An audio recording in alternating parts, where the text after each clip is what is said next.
Hey y'all, it's Dustin. And Burton. So as you know, we are content creators. Yeah. And we wanted to take a moment just to let you know, we read through all of our questions and our comments because we take that to heart. We feel honored to be a part of this community, and we thought we would take a pause in a moment just to reflect on some of the most frequently asked questions and comments that we get regarding being a two-dad family. That's right, and we hope some of the answers are helpful for you all because these are things that are very personal to us and things that we are interested in as well. Yeah, it's true. So starting out, one of the most frequently asked questions we get is regarding our daughter. And I get it. She's in a male-dominated home, Burton and I and Stone, and people want to know, what are we doing and what are the steps we're taking to prepare her to thrive as a female out in this world? That's right, and because of that, we are conscious about creating space and balance for her to thrive and making sure that she knows that she can achieve anything. And on top of that, making sure our son Stone is a strong ally for women. Why is this important to us? Well, honestly, because we're dads of a daughter. Yeah. And anyone that has a daughter or a girl in their life that they're telling them that they can be anything that they want, we have to realize the truth is we have a lot of work to do on a global level. Just look at our leadership. It's male dominated. That's right. In fact, when looking at Fortune 500 companies today, only 15% are women. Now, when you look back 20 years ago, there were only 7 total. So there's been a lot of progress, but still, there's a lot of work to do. A lot more work to be done. Only 24 countries out of 195 have women as head of state or government. So even though our daughter lives in a household of complete encouragement, there was something that happened a while back that I wanted to share with you all. I was having a one-on-one conversation, a Zoom call with my boss, and Holland walked in to give me a hug goodbye. And my boss and her had a few words.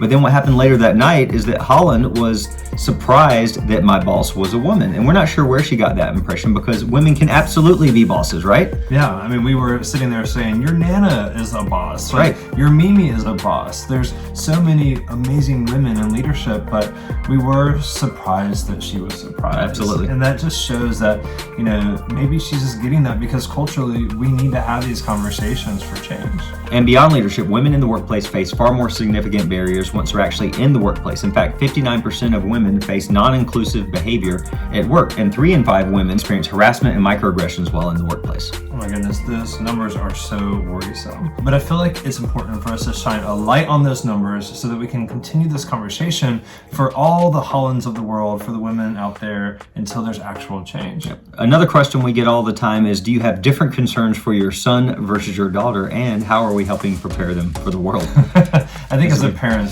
you stay concerned. You're always worried about your children and their future and if they're going to do well in this world. But honestly, I think it all starts at home. Exactly. They really need to feel encouraged and they need to have confidence. And I think that starts at home. So for our daughter, we want her to feel uplifted. We want her to feel valued. And especially because of what we were just talking about before from that first question, letting her know that her self-worth and that she can do anything that she wants to do. And on the flip side with our son, we want him to have a deep respect for women and honor, women. And so teaching that at home is very important. I think that if more people had those types of conversations, you would have way less numbers of domestic violence. Right, 1 in 3 women globally have been a victim of domestic violence, and that number is likely grossly underestimated due to lack of reporting. And that 1 in 3 number is perpetuated by men who have grown up in households where that behavior was modeled and also validated. And by raising a son who will treat women as equals, not objects, we're hoping to raise a new type of role model in the world. Yeah. Think about that, 1 in 3. If you can take that to heart for a moment, that means someone that think about your mom, your daughter, your grandmother, your aunt, any woman in your life, your best friend. That means one of them was likely one of these statistics, and that is incredibly disheartening. Exactly.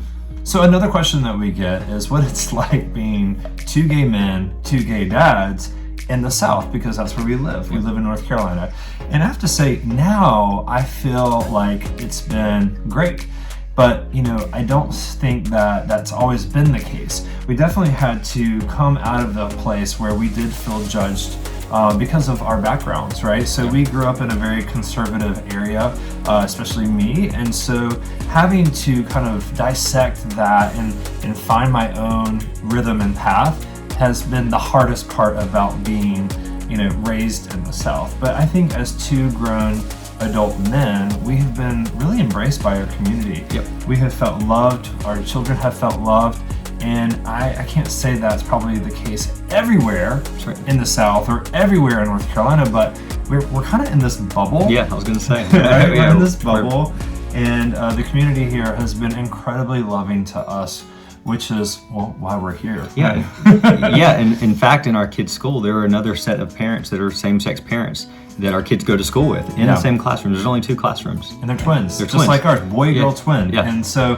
how cool is that for our children to identify that their family looks like our family? That's right. Yeah. All right, another question we get all the time is, what do you love most about each other? I'll let you go first. I think I may have put this in there. Dustin needs comfort affirmations, so this is live. Is that what you love about me? Yeah, that's exactly. Honestly, there's so many things I love about Burton. He is totally my complete opposite. I think a lot of people always look at relationships and they try to find someone that shares everything in common. And I probably did that as well when I was dating. I was looking for someone that, was exactly like me. And what I found was, Burton is so opposite of me in so many ways, but it's been such a beautiful pairing. It complements my life, where I'm a little bit more artsy and creative. He's more analytical. And so the things that I love about him are the things that I'm just terrible at. Like everything, all of his strengths are my weaknesses. And I really value that. I'm really impressed by that. I think he's so amazing. And because there are things that are challenging to me, he always keeps me in awe. I'm always in awe over him and the things he can do. I agree with that, and what I love about Dustin is that he's an amazing dad, and it's a special thing to experience your soulmate, your true life partner, raise a kid. It is just watching him care for and love your babies only makes you fall in love with that person more and more. And so it is something that's continually evolving, and I'm always, like Dustin said, I'm always in awe over him and how much he is a wonderful father. So another question that we get is, what is the highs and the lows of having a social media? So what is the rose and what is the thorn? Which is something that we do ask all the time. Our children every time they come home from school are like, what was your rose? Which means what was the good part of your day? What was the thorn? And that was usually the negative. And usually I'm surprised. Maybe I'm just callous, jaded, and old. Because usually I'm like, these are all my thorns. They're really easy to think of. And then here's my one rose. But our kids actually come up with way more roses than they do thorns. But anyways, besides the point, going back to having social media and what are the highs and the lows, I would say, the sense of community has been amazing. It's been the encouragement, and maybe he was right about my affirmations, right? But getting the amount of love that we receive has been such a healing place for me, especially because of my past of, coming up and growing up in such a conservative lifestyle, me being gay, a gay man, married to my husband and having children and having such a community that encourages us and that is our cheerleader has been such a beautiful thing. I also, I have to say, social media has allowed me to be able to work from home more and be with my children more, which is such a beautiful gift. I mean, I feel like I have a lot of roses when it comes to this.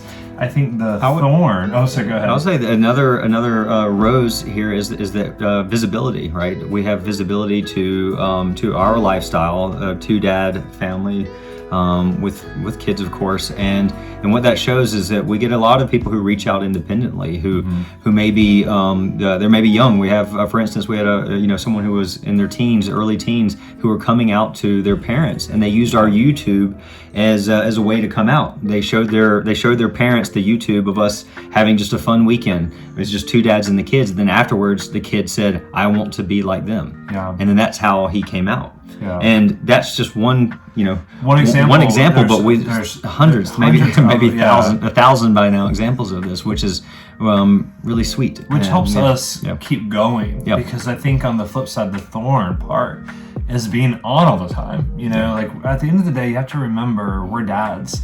So families first. We are with our family, and as much as we would love to create content and videos, we also need those moments of just being dads and really present with our kids. Exactly. On the floor with them, rolling around, doing homework, going on hikes that isn't some type of content, right?